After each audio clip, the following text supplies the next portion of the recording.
Okay, hello, my name is Trevor Brooks, and this is a quick tutorial on touching up. This is how I do my basic touch up.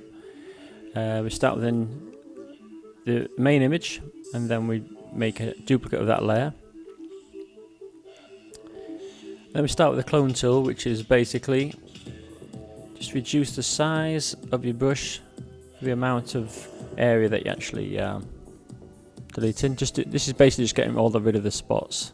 And no matter who you are, even the top models go through a couple of hours of retouching by professional retouchers. So this is about a 10-minute retouch. So it's good to zoom out from your pictures so you actually know, you can get an overall view of everything that's there. Just looking around now. Usually stray eyebrows as well. It's that's quite a popular area that needs touching up. Just little bits here. So I'm moving down to the healing brush now.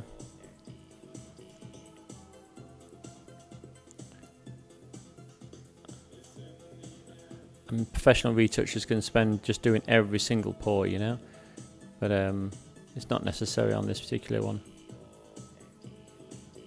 Just the main little bits.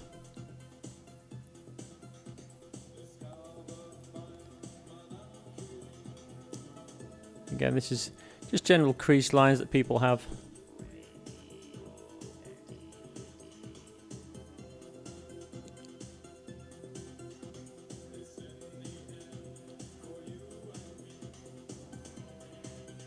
And with this one here, I'm just actually going to take the opacity down, so I'm actually going to take this line completely out.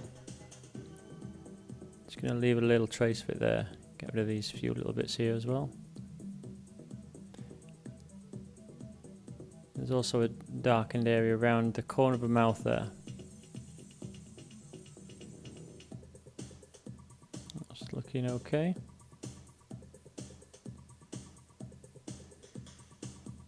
You can also touch up areas of lipstick that perhaps your makeup artist missed or that just got smeared on the day.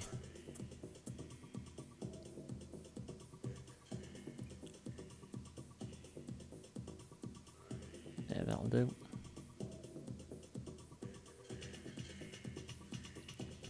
It's kind of good to work at this speed because if you've got something like 400 or 500 photographs to touch up quick, it helps just to be able to work quicker and more effectively. Yeah, I could spend a few hours just on this alone, but at the end of the day, it's about productivity as well, getting the stuff out there. Okay, just changing.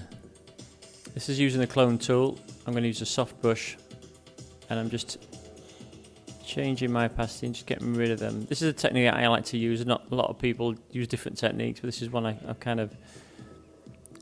And I'm using a plugin there, which is basically what this is going to do. It's going to soften the whole skin, which you'll see the effect shortly. There you go.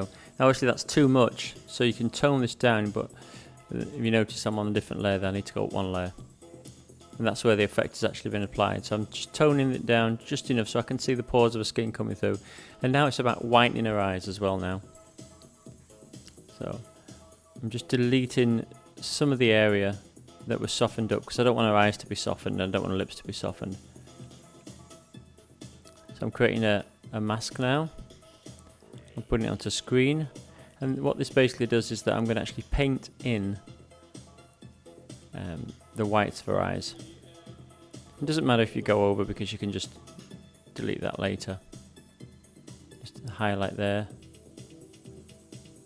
Go.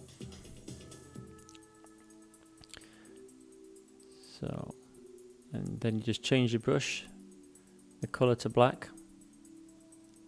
And there's lots of tutorials on how to use masks. This is just, as you can see, it doesn't have to be absolutely perfect. I'm going to change the, I'm on a hard brush at the moment, I'm actually going to change that down to a soft one shortly. Just the general shape of the eyes.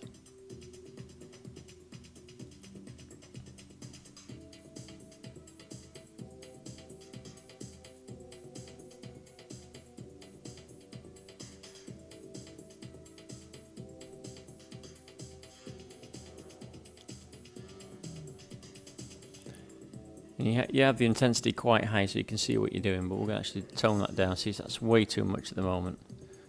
But it's just enough for me to know where the effect is being applied.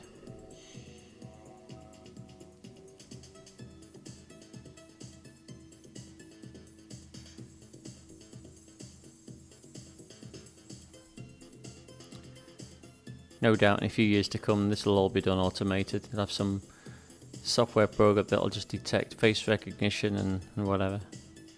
But in the meantime, so now I'm just going to tone this down. You see,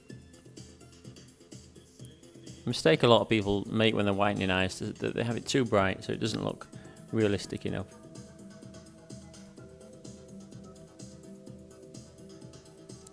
Okay, I'm going to apply that mask.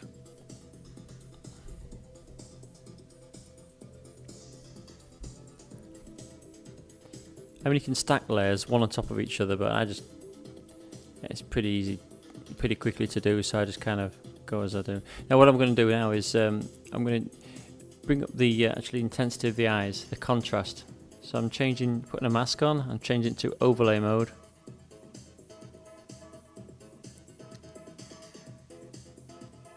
There you go. Again, this is over exaggerated.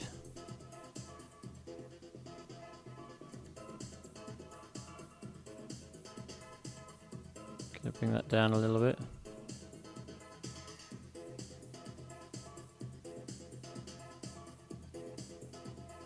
Just enough.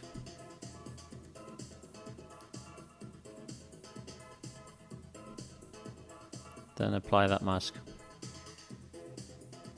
And just Control E, that'll just flatten them all down. Now what I'm going to use dodge and burn here. There's a few ways of doing it, but I'm just going to bring up the actual highlights of the lips.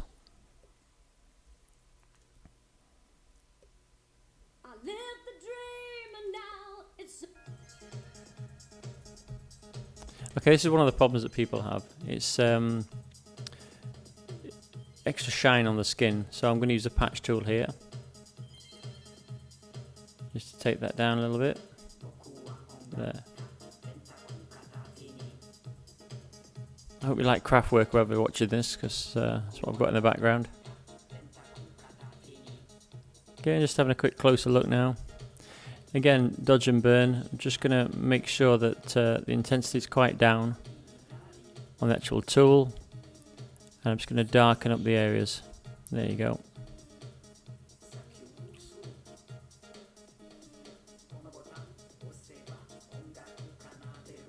And again, I'm just going to, now this one, just increase the saturation, just taking the colour of the lips up. There's a little crack there in the lip which I've noticed. Get rid of that.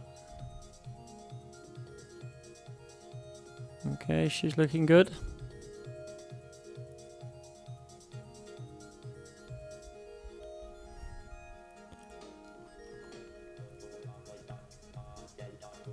So we've got about a minute left now.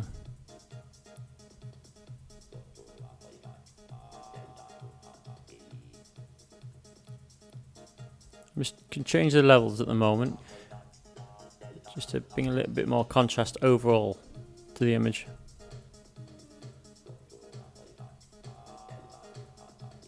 And also the vibrance. I'm going to turn the vibrance down a little bit. Vibrance is different than saturation. Vibrance is more concerned with actual maintaining the colour of the skin, so that's a more natural look there.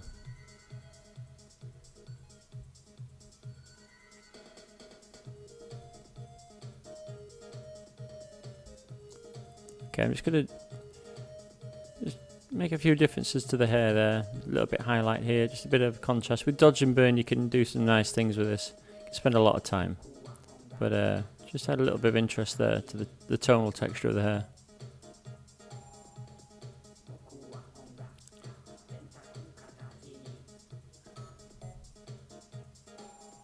So